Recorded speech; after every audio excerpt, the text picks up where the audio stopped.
Hey guys, Hyroero here, just doing a quick look at Ragnarok Odyssey, a new Vita game that's going to be released soon in the US and is currently already released in Hong Kong in full English if you wanted to import it, like I have. As you can see, all the text and everything is in English, 100%. You don't even need to change the language option.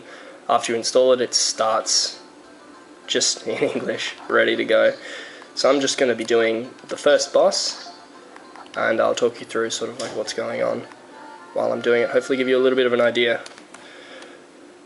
of how the game works. It is very, very similar to Monster Hunter if you have played that before, which I have, so you'll immediately feel fairly at home with the controls and whatnot. Right stick just for the camera, left stick for moving. Well, right stick for cameras, something that Monster Hunter doesn't actually have. Camera controls being one of the things that are pretty awful in it. This game does have lock-on. If you've played God's Eater, which is another Monster Hunter sort of clone, it's fairly similar to that. So you can target different body parts of the boss, and different parts can actually be broken, giving you different sort of effects and stuff like that. Stamina is not actually used for attacking in this, it's just used for running. As you can see I'm doing here, just sort of dodging his attacks. And to do that sort of dash there, which can also be done in the air. You also need stamina for jumping as well. So I'm using the Great Hammer, I think it's called in this. There's a fair few weapons to use, and you gain the option a little bit into the game to be able to switch your class so you can try out different ones. So I was just sort of standing still. This game has there, I broke his helm. This game has a very heavy emphasis on aerial combat. You want to really get, I find it's a lot easier to hit things when you're up in the air, and smaller enemies can often be launched into the air for big aerial combos. That's what I'm going to want to avoid there. So I'm just sort of like getting in, getting a few hits, and then dodging out, sort of watching my stam. As you can see there, I used all my stamina up, and you have to wait for a little while for it to recover before you can use it again. So, also on the lock-on, as you can, well, you might not be able to see, but it's you get like a white sort of circle, which, let's see if I can get it to change. It sort of fills in red as you're hitting the mob. We'll see if we can get it to proc on this guy, but once it fully fills in red, whoever you're attacking will get stunned, opening up, like launching, being able to launch them up into the air and stuff like that. So this weapon is quite slow. It's similar to, well, not as slow, but similar to like sort of the playstyle of the Greatsword from Monster Hunter. So slow, heavy, damaging attacks, which is usually what I go for. Gonna really want to avoid that. I'm gonna get absolutely hammered here.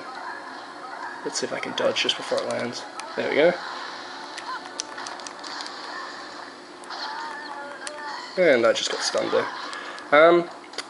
Just gonna talk a little bit about how some of the other things work in the game. You don't level up as such. As you kill monsters, sometimes they drop cards which give you certain abilities like, say, more damage or more defense, more health, etc. And you equip them into your armor. Every piece of armor has a certain amount of slots, and you can spend money and materials gathered from creatures to increase the amount of slots you get. So it's very similar to Monster Hunter again in that regard. But instead of actually crafting the things, your skills, you have to, they're just like a drop rate from enemies. You can also buy some of the lesser cards, the ones that aren't very good, and trade them with an NPC as well. So if you have some available that you don't really need, you can swap them for ones that might be more suited to your playstyle. A lot of cards also have negative effects on them, as well as positive, so it might have like maybe 2 to damage and then maybe like less health or something like that. Since I'm not very far in the game, I haven't seen all the cards there are really to offer, but I'm assuming there's probably a fair amount. That red gauge in the top left, excuse me if I'm rambling, just trying to get as much in as I can in this fight. Once that fills up, you feel from taking damage or dealing damage, you can enable an ability, which I'll do in a minute. I'll do it here, which lets me, I don't get staggered, I can dash multiple times, it looks really cool as well, and I think you do more damage and things like that, but while it's on, your health constantly drains, and you need to hit things to keep your health up. You gain like life steal properties. This guy's going to get stunned soon.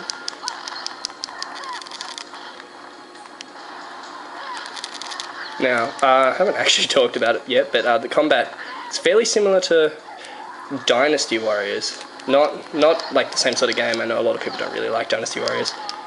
It's a dumb AI and things like that, but oh, there we go, he's down. But it's fairly similar to Dynasty Warriors, whereas triangle is just like your normal attack, and circle is like a strong attack button, and using different combinations of them, like say 3 hits with triangle and then a circle will do different moves. Let's see if I can show some off now.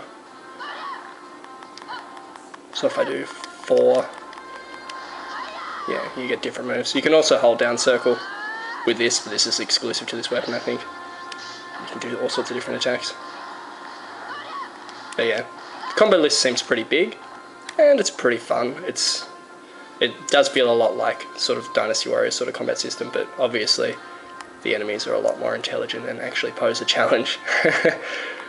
So there you have it, the first fight. As you can see, this menu is very similar to Monster Hunter yet again. Sending items to your stash and whatnot. Anyway, I hope you've enjoyed this short video. If anyone wants to know any more sort of detailed information about any sort of aspects of the game, just shoot me a comment or something like that and I'll see if I can pop something up. Thanks again for watching.